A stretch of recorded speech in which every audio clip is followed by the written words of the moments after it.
کہ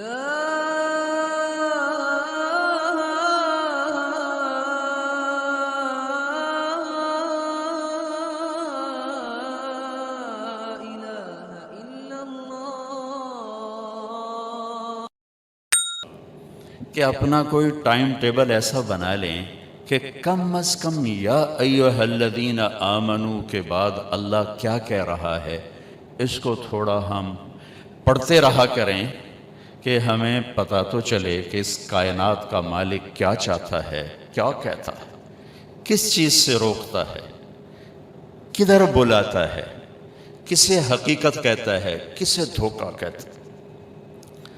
تو میں یہ عرض کر رہا تھا کہ چونکہ اللہ کے علم سے دوری ہے، اللہ کے علم کا ذوق بھی نہیں رہا، تو اب اپنے علم کے مطابق چلنا شروع کیا، تو اس وقت ساری دنیا پر مغرب کا قبضہ ہے، مغربی فکر کا قبضہ ہے، اور اہل مغرب کے تصور میں نہ جنت ہے نہ جہنم ہے، صرف یہی زندگی ہے، اور انسان کے اندر خوب سے خوب کی تلاش ہے، لہٰذا وہ اس کو جنت بنانے کا زور لگا رہے ہیں، اسے جنت بنانا ہے، لیکن یہ بن نہیں سکتی، جو ڈیزائنر نے ڈیزائن نہیں کیا، اس کے نظام سے ٹکر ہے، ہو نہیں سکتی۔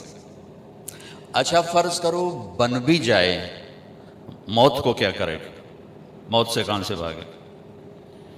وہ جو بعض روایات میں آتا ہے کہ یمن کے بادشاہ شداد نے کہا جو جنت مسلمانوں کا رب ان کو موت کے بعد کہتا ہے میں یہیں بنا دیتا ہوں، تو اس نے پورا ایک چھوٹا سا شہر آباد کر دیا، بنوایا، جس میں سارے گھر سونے کے چاندی کے اور سڑکیں سونے کی چاندی کی، کافی عرصہ وہ جنت بنتی رہی، اور جب وہ مکمل ہو گئی تو وہ اس کا افتتاح کرنے کے لیے گیا، ایک پاؤں اندر تھا ایک باہر تھا، اللہ نے کہا جان نکالو، دروازے پر گر کے مر گیا۔ تو اس کا کیا کرے گا؟ اسے دیکھنا بھی نصیب نہ ہو۔ ایک دفعہ اللہ تعالیٰ نے اسرائیل سے پوچھا کبھی کسی کی جان لیتے ہوئے رحم بھی آئے؟ کہنے لگا دو دفعہ۔ یہ اتنی مضبوط روایات نہیں ہیں، کمزور روایات ہیں، پہلے میں بتا دیتا ہوں۔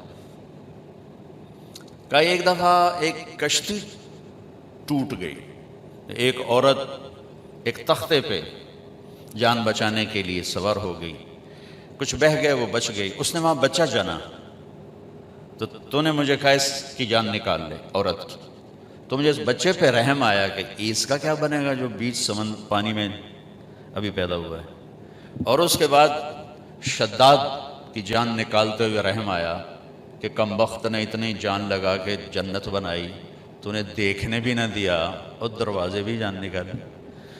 تو اللہ تعالیٰ نے فرمایا تمہیں خبر ہے یہ شداد کون ہے؟ کہا نہیں، کہا یہ وہی بچہ ہے جس پر تو نے رحم کھایا تھا، میں نے اسے رزق دیا، ملک دیا، وہ میرے ہی مقابلے میں کھڑا ہو گیا۔ تو آج کا جو انسان ہے وہ اس دنیا کو جنت بنانا چاہتا ہے، نہیں بن سکتی۔ یہی ہو جائے نا اگر کہ یہ زندگی اچھی گزر جائے جو ہے، تو یہی ہماری جنت ہے۔ اچھا، زندگی کا اچھا ہونا ایک اور چیپٹر ہے، اور ضروریات زندگی کا اچھا ہونا یہ اور چیپٹر ہے۔ ہر انسان خوبصورت زندگی گزار سکتا ہے، لیکن ضروریات زندگی ہر انسان خوبصورت نہیں لے سکتا۔ نحن قسمنا بینہم معیشتہم، ہم نے تمہارے درمیان رزق کو تقسیم کیا ہے، یبسط الرزق لمن یشاء ویقدر، کسی کو زیادہ دیتے ہیں کسی کو کم دیتے ہیں۔ جنوری فروری ہمارا چلے کی جماعت تھی، افریقہ کے 8 ملک، ہزاروں سال پرانی زندگی دیکھ کے آئے ہیں، وہاں ایک دن گزارنا مشکل تھا، وہ نسل در نسل آباد ہیں، اور شاید ہم سے زیادہ خوش ہوں گے وہ۔ تو آسائش، سہولت، ضروریات زندگی ہر ایک کے لیے برابر نہیں ہو سکتی، لیکن زندگی خوبصورت ہر انسان گزار سکتا،